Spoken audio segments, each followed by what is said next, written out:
સૌનો સાથ સૌનો વિકાસ। છેલ્લા 50 વર્ષથી આપણે જોઈતા હતા કે કોંગ્રેસ હતી અહીંયા। હું કોઈની સાઈડ નથી લેતી, કોંગ્રેસ કે ભાજપ, બધી હકીકત છે એ આપણા સૌના વચ્ચે જાવી જોઈએ કે પહોંચવી જોઈએ બધા સુધી।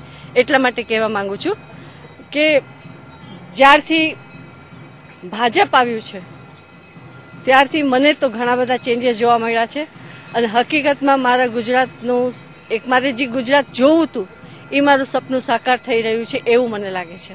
તમે રોજની વાત કરો, તમે ઇલેક્ટ્રિસિટીની વાત કરો, તમે સફાઈની વાત કરો, આ એક એક પોઈન્ટ ઉપર તમે શહેરમાં જોશો તો કેટલી બધી સ્વચ્છતા આવી ગઈ છે, કેટલું બધું બધાને જાગૃત કરવાની કોશિશ છે। ચારે બાજુ હોર્ડિંગ્સ લાગેલા છે, બેનર્સ લાગેલા છે કે કેવી રીતે આપણે આપણા શહેરને સુંદર દિવસે દિવસે બનાવી શકશું।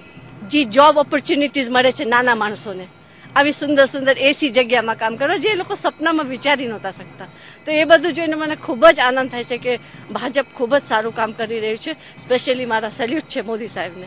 નરેન્દ્ર મોદી જ આવે, ભગવાન કરે એ જ આવે, મારી પ્રાર્થના છે, અને તો જ આપણું ગુજરાત હજી આગળ આવશે। જીતેગા ગુજરાત। સૌનો સાથ સૌનો વિકાસ।